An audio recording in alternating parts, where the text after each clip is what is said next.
ആവേശമൊക്കെ ഞങ്ങൾ ടെലിവിഷനിൽ കാണുമായിരുന്നു. ആ വിജയം കഴിഞ്ഞ് തിരുവനന്തപുരത്ത് വരുമ്പോൾ എന്താണ് നമ്മൾ ഇവിടുത്തെ മാധ്യമപ്രവർത്തകരോട് പറയാനുള്ളത്? അല്ല, വടകരയിലേത് ഒരു രാഷ്ട്രീയ വിജയം തന്നെയാണ്. അത് വടകരയിലെ ജനങ്ങളുടെ രാഷ്ട്രീയ പ്രബുദ്ധതയുടെ വിജയമാണ്. പലതരത്തിൽ ഇലക്ഷന്റെ റിസൾട്ടിനെ ജനങ്ങളെ മിസ്ലീഡ് ചെയ്യാനുള്ള പല ശ്രമങ്ങളും ഉണ്ടായിട്ടുണ്ട്. വ്യാജമായ പല സൃഷ്ടികളും ഈ തെരഞ്ഞെടുപ്പിന്റെ റിസൾട്ടിനെ അട്ടിമറിക്കാൻ ഉദ്ദേശിച്ച് ബോധപൂർവമായി സൃഷ്ടിച്ചിട്ടുണ്ട്. അപ്പൊ അതിനെയൊക്കെ അതിജീവിച്ച് വടകരയിലെ ജനങ്ങളുടെ രാഷ്ട്രീയ പ്രബുദ്ധത നൽകിയ വിജയമായിട്ട് തന്നെയാണ് ഈ വിജയത്തെ കാണുന്നത്. അത് അനുവദിച്ച അല്ലെങ്കിൽ അത് അംഗീകരിച്ചു തന്ന അവിടുത്തെ ജനങ്ങളോട് ഹൃദയം നിറഞ്ഞ നന്ദി വാക്കിലൊതുങ്ങുന്നതല്ല, അത് പ്രവൃത്തിയിലൂടെ കാണിക്കാൻ ശ്രമിക്കും.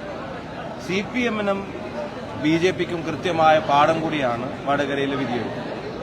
ഇപ്പോഴും കഴിഞ്ഞ ദിവസവും രാത്രി ഒരു വീട്ടിലേക്ക് അവർ ബോംബെറിയാം. അവിടുത്തെ ഒരു ബ്ലോക്ക് സെക്രട്ടറിയുടെ യൂത്ത് കോൺഗ്രസ് മണ്ഡലം പ്രസിഡന്റിന്റെ വീടിലേക്ക് ബോംബെറിഞ്ഞിട്ട് ഒരു ഗ്ലാസും ഇതൊക്കെ തകർന്ന് അതിന്റെ തൊട്ടടുത്ത റൂമിൽ ഒരു വയസ്സായ ഒരു കുട്ടി കിടന്നുറങ്ങുന്ന ഒരു വീട്ടിലേക്കാണ് ബോംബെറിയുന്നത്.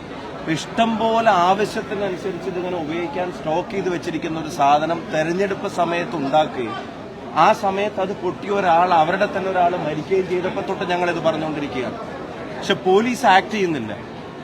ഇപ്പോഴും ബോംബ് ഇങ്ങനെ ഒരു ഈ കാലത്തും ബോംബ് ഇങ്ങനെ ഒരു ആയുധമായി കൊണ്ടു നടക്കുക. ഈ തെരഞ്ഞെടുപ്പുമായിട്ട് ബന്ധപ്പെട്ട് ഇപ്പൊ 3 വീടുകളിലേക്ക് അവർ ബോംബ് എറിഞ്ഞു കഴിഞ്ഞു. ഒരു RMP പ്രവർത്തകന്റെ ഉൾപ്പെടെ കോൺഗ്രസ് പ്രവർത്തകരുടെ മുസ്ലിം ലീഗ് പ്രവർത്തകരുടെ ഉൾപ്പെടെ 3ഓ 4ഓ വീടുകളിലേക്ക് ബോംബ് എറിഞ്ഞു കഴിഞ്ഞു. അപ്പൊ ജനവിധി ഉണ്ടായാലും തിരുത്താനും മാറാനും തയ്യാറല്ല. ഈ പറയുന്ന പരാജയത്തെ അംഗീകരിക്കാതെ പിന്നെയും ധിക്കാരവും ധാർഷ്ട്യവുമാണ് അടിച്ചേൽപ്പിക്കുന്നത്. അത് ഒരു വശത്ത് ബോംബിലൂടെയാണെങ്കിൽ മറുവശത്ത് മുഖ്യമന്ത്രി ഉൾപ്പെടെയുള്ള ആളുകൾ വാക്കിലൂടെയാണ് അത് തയ്യാറാവുന്നത്.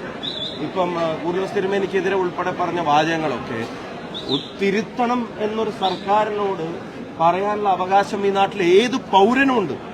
ബിഷപ്പ് തിരുമേനി എന്നുള്ളതൊക്കെ അവിടെ നിൽക്കട്ടെ, ഏത് പൗരനുമുണ്ട്. അവരുടെ പല പരിപാടികളിലും പങ്കെടുക്കുകയും ആദർശപരമായി ഞാൻ ഇടതുപക്ഷത്താണെന്നൊക്കെ പറയുകയും ചെയ്യുന്ന ഒരാൾ തിരുത്താൻ പറയുമ്പോഴത്തേക്കും അവരെ വിവരദോഷി എന്നൊക്കെ വിളിക്കുന്ന ധിക്കാരത്തിന്റെയും ദാഷ്ട്യത്തിന്റെയും ഭാഷയും ശൈലിയും ഒഴിവാക്കാൻ ഇപ്പോഴും പരാജയത്തിന് ശേഷം ഒരു തയ്യാറല്ല എന്നുള്ളതാണ്. അപ്പം അവിടുത്തെ ജനങ്ങൾ, ഇന്ത്യയിലെ മൊത്തം ജനങ്ങൾ നൽകിയ ഒരു സന്ദേശമുണ്ട്. അഹങ്കാരം ഹിന്ദിയിൽ പറഞ്ഞാലും മലയാളത്തിൽ പറഞ്ഞാലും രണ്ടും നാട്ടിലെ ജനങ്ങൾ അംഗീകരിക്കില്ല എന്നുള്ളതിനാണ് രാജ്യത്തെ വിധിയെഴുത്ത്. UP-യിൽ ഉൾപ്പെടെ അമേഠിയിൽ ഉൾപ്പെടെ ഉണ്ടായ വിധിയെഴുത്ത്, വാരണാസിയിലേക്ക് ഭൂരിപക്ഷം എത്രയും നമ്മൾ കണ്ടതാണ്. അപ്പോൾ ആ വിധിയെഴുത്ത് അതിന്റെ സമാന സ്വഭാവം തുടരുന്ന ഇവർക്കുള്ള തിരിച്ചടിയാണ്. അതുകൊണ്ടാണ് രാഷ്ട്രീയ വിജയം എന്നുള്ളത് ഞങ്ങൾ ആവർത്തിച്ച് പറയുന്നത്. ഇത് തീർച്ചയായിട്ടും കേരളത്തിലെ ജനങ്ങളെടുത്ത ഉറച്ച തീരുമാനത്തിന്റെയാണ് കേരളത്തിലെ റിസൾട്ട്. ഈ ഗവൺമെന്റിനെ ഇനി കേരളത്തിലെ ജനങ്ങൾ സഹിക്കില്ല. അതിൽ CPM പ്രവർത്തകർ പോലും ഉണ്ട്. ഇനി ഉപതെരഞ്ഞെടുപ്പുകൾ നടക്കാനിരിക്കുകയാണ്. ആ ഉപതെരഞ്ഞെടുപ്പുകളിലും ഇതുപോലെ തന്നെയായിരിക്കും ജനങ്ങളുടെ വിധിയെഴുത്ത്. അവരുടെ വിധിയെഴുത്തിന്റെ അവസാനമല്ല ലോക്സഭാ തെരഞ്ഞെടുപ്പ്. പരിപൂർണമായി ഗവൺമെന്റിൽ നിന്ന് ജനത ആഗ്രഹിക്കുന്ന മോചനത്തിന്റെ തുടക്കമാണ് പാർലമെന്റ് തെരഞ്ഞെടുപ്പ്. സജീവമായി വന്ന വിഷയം ഇത് ചർച്ച ചെയ്യപ്പെട്ടത് വാർക്കോഴയാണ്. ഇതിൽ സർക്കാർ ഒഴിഞ്ഞു മാറുന്നു എന്നുള്ളതാണ് പ്രധാനമായും വരുന്ന ആരോപണം.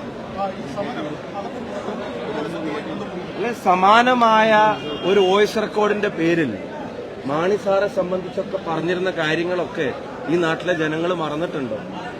അവരുടെ ഏതോ മീറ്റിംഗിൽ നടന്നൊരു ചർച്ചയുടെ പേരിലാണ് മാണി സാറിനെ വേട്ടയാടി ഇപ്പോൾ ഈ പറയുന്ന 7-8 കൊല്ലം അവർ അധികാരത്തിലിരുന്നിട്ടും ഒരു തരിമ്പും തുമ്പും ഒന്നും തെറ്റായിട്ട് കാണാൻ കഴിയാത്ത അന്വേഷണ സംവിധാനമില്ലാത്ത ഒരു കേസിന്റെ പേരിൽ ഗുരുതരമായ വേട്ടയാടൽ നടന്നു. പക്ഷേ ഇത് വളരെ സീരിയസ് ആയി മന്ത്രിമാർ പറഞ്ഞതിലെ വസ്തുതാപരമായ പിഴവ്, അത്തരം ശ്രമങ്ങളും മീറ്റിംഗ് വിളിക്കാനുള്ള ആലോചനകളും ഉണ്ടായിട്ടില്ല എന്ന് പറഞ്ഞതിനെ സംബന്ധിച്ചുൾപ്പെടെ ഇത് പറയുമ്പോൾ കൃത്യമായിട്ട് മറുപടി പറയാതെ ഒഴിഞ്ഞു മാറിയുകൊണ്ട് കാര്യമല്ലോ. അപ്പൊ സഭയിൽ ഇന്നത് കൊണ്ടുവന്നു. എനിക്ക് തോന്നുന്നു നാളെ യൂത്ത് കോൺഗ്രസ് അത് സഭയ്ക്ക് പുറത്തും ഏറ്റെടുക്കുകയാണ്.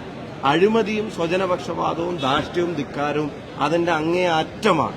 അസഹിഷ്ണുതയുടെ മൊത്തക്കച്ചവടക്കാരായിട്ടാണ് ഈ ഗവൺമെന്റിന് നേതൃത്വം നൽകുന്ന മുഖ്യമന്ത്രി ഉൾപ്പെടെയുള്ള ആളുകൾ പെരുമാറിക്കൊണ്ടിരിക്കുന്നത്. അതിനെ ചോദ്യം ചെയ്യാൻ സംസ്ഥാനത്തെ ജനങ്ങൾ തീരുമാനിച്ചത് മാത്രമല്ല, CPM പ്രവർത്തകർ പോലും തീരുമാനിച്ചതിന്റെ ലക്ഷണങ്ങൾ നിങ്ങൾക്ക് വടകരയിൽ നിന്നും കണ്ണൂരിൽ നിന്നും കാസർഗോഡ് നിന്നൊക്കെ കാണാൻ കഴിയും. ആ 2-3 പാർലമെന്റ് മണ്ഡലം നിങ്ങളൊന്ന് എടുത്തു നോക്കുക. അവിടെ ബൂത്തിൽ ഞങ്ങൾക്ക് വലിയ സ്വാധീനവും ശക്തിയില്ലാത്ത സ്ഥലങ്ങളിൽ പോലും വലിയ വോട്ടുകൾ വന്നത് ഗവൺമെന്റിനെ CPM പ്രവർത്തകർക്ക് പോലും മടുത്തതുകൊണ്ടാണ്.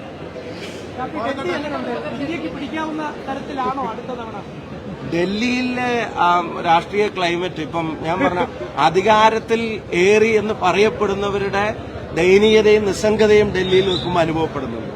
അവർ മൂന്നാമത് അധികാരത്തിൽ കയറി എന്ന് പറയുമ്പോൾ പോലും ഒരു സന്തോഷം അവർക്കാർക്കും ഇല്ല എന്നുള്ളത് ആ ബോഡി ലാംഗ്വേജ് കാണുമ്പോൾ നമുക്ക് എല്ലാവർക്കും വ്യക്തമാകുന്നുണ്ട്. ടെക്നിക്കലി ഇന്ത്യ മുന്നണി അധികാരത്തിൽ എത്തിയിട്ടില്ലെങ്കിലും രാജ്യത്തെ ജനാധിപത്യ വിശ്വാസികളെ സംബന്ധിച്ചിടത്തോളം, മതേതരവാദികളെ സംബന്ധിച്ചിടത്തോളം ഇത് വിജയത്തോളം പോകുന്ന ഒരു മുന്നേറ്റമാണ്. അതായത് ഈ രാജ്യത്തെ ജനങ്ങളെ ടേക്കൺ ഫോർ ഗ്രാന്റഡായി വർഗീയത ഒരു മര്യാദയില്ലാതെ പ്രധാനമന്ത്രി പദത്തിലിരുന്ന് നേരിട്ട് പ്രചരിപ്പിച്ചാൽ അതിനെയൊന്നും ചോദ്യം ചെയ്യാൻ ഈ നാട്ടിൽ ജനങ്ങളില്ല എന്ന് അവർ കരുതിയെടുത്തേറ്റ തിരിച്ചടിയാണ് ഈ വിധിയെഴുത്ത്.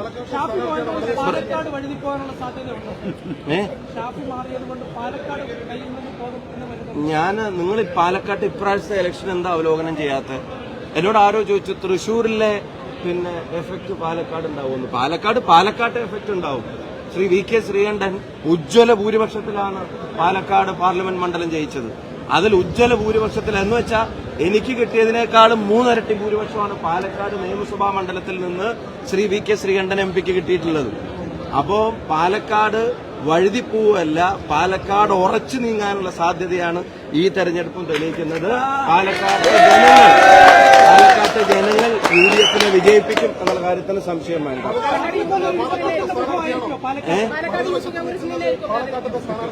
ഇത് രാഹുൽ മാങ്കൂട്ടത്തിലല്ലേ, യൂത്ത് കോൺഗ്രസ് പ്രസിഡന്റാണ് നിൽക്കുന്നത്. അടുത്ത് സ്ഥാനാർത്ഥി നിർണയം നടന്നതായിട്ട് ഞാൻ അറിഞ്ഞിട്ടില്ല.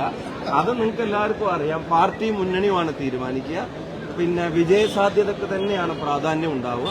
അത് അവിടുത്തെ ജനങ്ങൾ അംഗീകരിക്കുന്ന, പാലക്കാട് കോൺസ്റ്റിറ്റ്യുൻസി അർഹിക്കുന്ന, കേരളത്തിന്റെ നിയമസഭയിൽ ഈ അഴിമതിയെയും ധിക്കാരത്തെയും സ്വജനപക്ഷപാതത്തെയൊക്കെ ചോദ്യം ചെയ്യാൻ കഴിയാവുന്ന ആർജവമുള്ളൊരു ശബ്ദം തന്നെ പാലക്കാട് നിന്ന് വരുമെന്നുള്ള കാര്യത്തിലും സംശയം വേണ്ട. സ്ഥാനാർത്ഥിയെ പാർട്ടിയാണ് തീരുമാനിക്കുക, മുന്നണിയാണ് അംഗീകരിക്കുക. അത് തീർച്ചയായിട്ടും ഞങ്ങൾ അതിന് വെയിറ്റ് ചെയ്യുന്നു. ഒരു ഉചിതമായ മികച്ചൊരു തീരുമാനം തന്നെ ഉണ്ടാവും എന്ന് പ്രതീക്ഷിക്കുന്നു.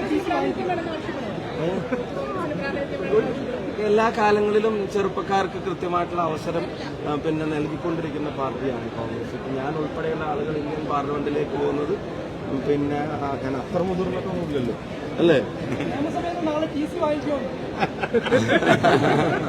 ഇന്ന് പാർട്ടി നേതൃത്വമായിട്ട് ആ കാര്യം സംസാരിച്ച് മിക്കവാറും നാളെ തന്നെ അതിന്റെ നടപടികൾ ആരംഭിക്കും. പ്രൊമോഷൻ DC ആണേ.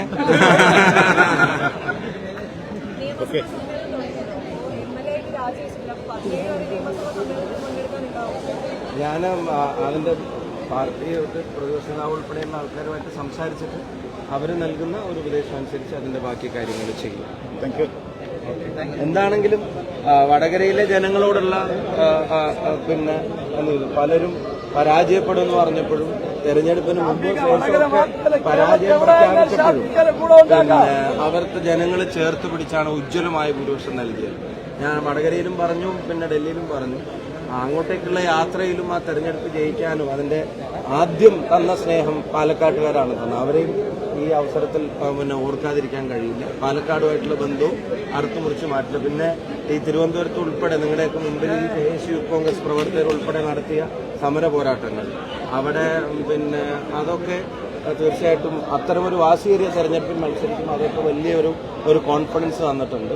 അവിടുത്തെ MSFന്റെ യൂത്ത് ലീഗിന്റെയും ചുണക്കുട്ടികൾ ഉൾപ്പെടെയുള്ള പ്രവർത്തകരുടെ പോരാട്ട വീര്യം, RMPയുടെ പ്രവർത്തകർ നേതാക്കന്മാരും കാണിച്ച ധൈര്യം, അവിടുത്തെ കോൺഗ്രസ് പ്രസ്ഥാനത്തിലെ നേതാക്കന്മാർ ഒറ്റ മനസ്സോടെ ആ തെരഞ്ഞെടുപ്പിൽ അവർ സത്യം പറഞ്ഞ സ്ഥാനാർത്ഥി എന്നുള്ള നിലക്ക് ഒരു തലവേദന എനിക്ക് തരാതെയാണ് ആ തെരഞ്ഞെടുപ്പിൽ അവർ നയിച്ചത്. ഞാനൊരു ലാസ്റ്റ് മിനിറ്റ് ചോയ്സ് ആയിരുന്നെങ്കിൽ പോലും മുന്നണിയും പാർട്ടിയൊക്കെ ഒന്നിച്ചു നിന്നാൽ അതിന്റെ റിസൾട്ട് എന്താണെന്ന് കാണിക്കാൻ കഴിയുന്നത്. തിരുവനന്തപുരത്തെ ഉജ്ജ്വല വിജയം ഡോക്ടർ ശശി തരൂരിനെ ചിലർക്കൊക്കെ പൊതുപ്രവർത്തനത്തോട് തന്നെ പെട്ടെന്നൊരു ഇതൊക്കെ തോന്നാവുന്ന തരത്തിലുള്ള ഉജ്ജ്വല വിജയമാണ് ഡോക്ടർ ശശി തരൂർ. അതുപോലെ തന്നെ കഴിഞ്ഞ തവണത്തെ പാലക്കാട് റിസൾട്ട് എണ്ണിയതുപോലെയാണ് എല്ലാവരും ഇത്തവണ ആറ്റിങ്ങലിലേക്ക് നോക്കി ഞങ്ങളുടെ റിസൾട്ടൊക്കെ നോക്കുമ്പോഴും എല്ലാവരും അവസാനം ആറ്റിങ്ങൽ എന്താ, ഞങ്ങൾ ഓപ്പൺ ജീപ്പിൽ പര്യടനം നടത്തിക്കൊണ്ടിരിക്കുമ്പോൾ രാവിലൊക്കെ ഉണ്ടായിരുന്നു. അപ്പൊ എല്ലാവരും മൊബൈലിലാണ് നോക്കിക്കൊണ്ടിരുന്നത് ആറ്റിങ്ങൽ എന്താവും എന്നുള്ളത്. അപ്പൊ ആറ്റിങ്ങലിലെ ജനതയും ആ പറഞ്ഞ എല്ലാവരും പൊളിറ്റിക്കലായിട്ടുള്ള സംഘടനാ ശേഷികളെയൊക്കെ മറികടന്ന് ആറ്റിങ്ങലിലെ ജനതയുണ്ടാക്കിയ വിജയം കേരളത്തിലെ ജനങ്ങളുടെ വികാരത്തെ പ്രകടിപ്പിക്കാൻ അതൊക്കെ നിർണായകമായിരുന്നു. അവർക്കൊക്കെ ഹൃദയാഭിവാദ്യങ്ങൾ നേടി.